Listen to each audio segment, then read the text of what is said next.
regarding Catholic secondary education, yes. How's that going in terms of the pro-life ideologies? How many inroads? There's obviously a lot of work to do. A lot of us who've gone through Catholic education will know that by the time many of us finished, a lot of our classmates aren't practising, and so a lot of people fall away. So I guess this is part of the challenge of the new evangelisation, and those of us being to World Youth Day, to try and convert the world again and to bring people back to real values, including teachers, including all of us around. We are making some inroads in Catholic teaching and in the Catholic world, and we're getting into schools now a lot more than we used to. And I think that there's a way of going about and presenting this whole message, which means we're much more likely to get into schools. And again, we need to present this message in a positive way. Presenting it in a positive way means that we will get invited back, and that we start to convert the teachers and the people who are hearing us as well, who may not sign up to an authentic, like what some of us might see as the full Catholic script. But if we're able to engage them, then over time I hope that they start to see some of the things that we've just been talking about. Because we all know many of our friends who've gone through Catholic schools, you know, possibly been down that path too of contraception, abortion and multiple abortions, and maybe their lives then don't end up quite as happy as we would have liked for them.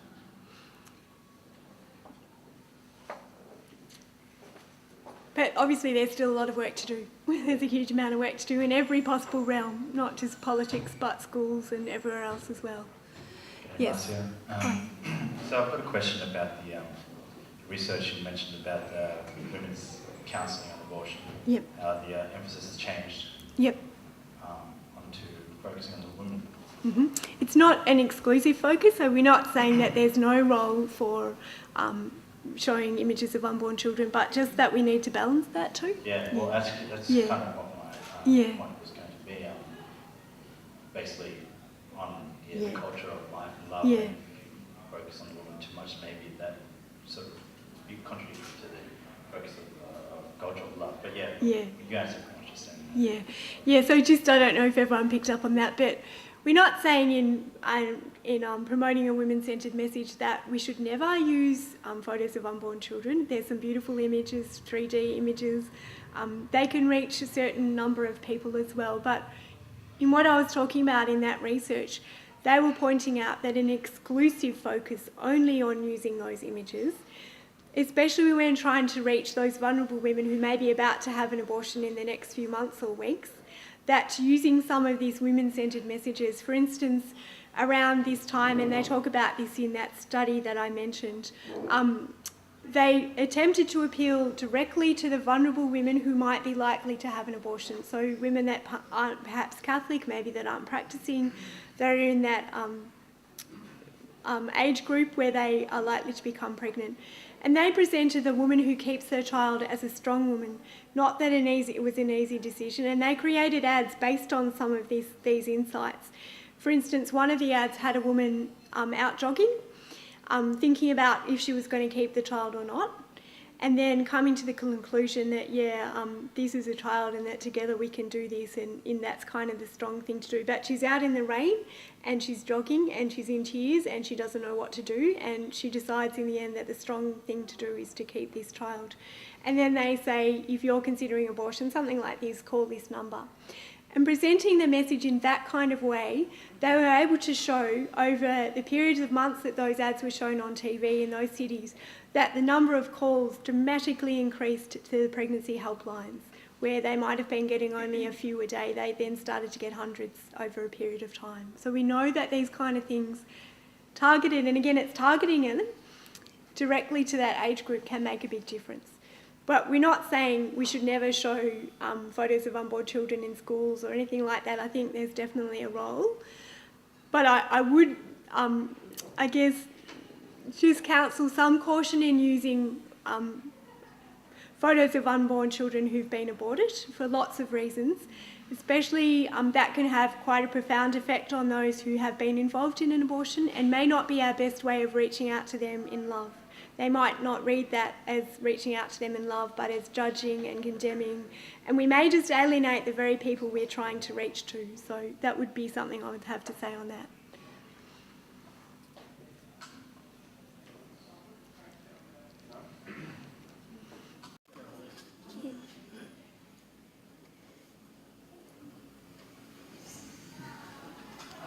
for an interesting talk. I've noticed some time ago, some years ago, a close friend of mine went through an abortion. Yep. And she's not Christian at all, but even to this day, it still tears her up inside. And I don't know if you've seen the movie Juno. I've got it, but I haven't had a chance to watch it because I've been working so hard on all this legislation. It's worth watching, but in the movie, her best friend encourages her to get an abortion. Yep. In the movie, she doesn't. Well, my friend did. And my sort of question is, where do you think this social stigma of encouraging pregnant women that abortion is the only option, where do you think that sociology has come from? There's a number of psychologists in the room who might like to add to this, but that's a really great question and thank you for it. And I think that's part of what's driving a lot of these bills in Parliament. Teresa Burke, who's probably one of the most prominent Catholic psychologists working in this whole area and has developed the most beautiful healing ministry to women and men and siblings who've been affected by abortion, says that abortion affects the psyche so deeply and often in ways we can't even begin to imagine. And normally when I talk about abortion, I touch a lot more on that, but I didn't tonight because of the bills just happening and I've been asked to speak about the bills. But she says that it's not normal having an abortion and we don't feel normal after all. The women who've had it don't feel normal after it. And so they will go to great lengths to try and push this down, like and do that I'm fine, I'm not being affected by this. But she says over time it will often come out somewhere.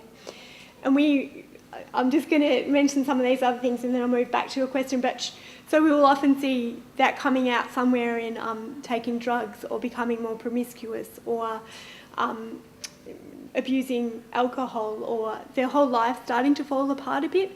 But one of the ways then that they can also try to normalise what they've done is to talk everyone else into it.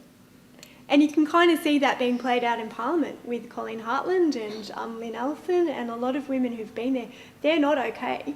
But one way of justifying what they've done is to talk everyone else into one too.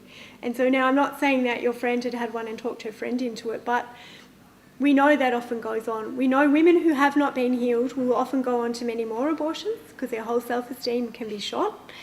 And so sometimes they will go through more to try and control and that I'm not going to feel so terrible after it next time I'm going to do this and I'm going to shut my emotions down. And so we know too that that's part of talking others into it. I think that's part of what it lies behind a lot of the aggressive pro-choice movement to normalise this.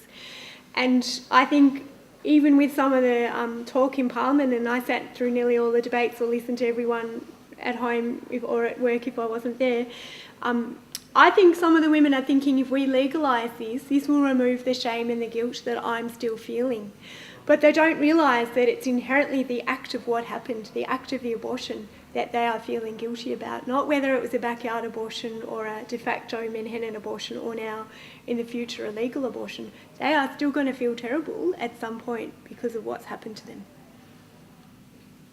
And so to your friend, I would always want to say I'm so sorry, and please pick up one of these pamphlets in case they ever talk to you late at night and you might be able to get them to counselling and to help. We've written that especially for people like you, because all of us in this room will know people and friends and family and often people very close to us who've had one. And in a way, it's a very great privilege if someone confides in you because they trust you, they're not to judge them, to stay friends with them, to be there through thick and thin, and to possibly get them help. And in healing that woman and getting her help, it may mean that she will only have one abortion, not another 5. And so that's a very pro-life thing to do, is to get her help. Thank you.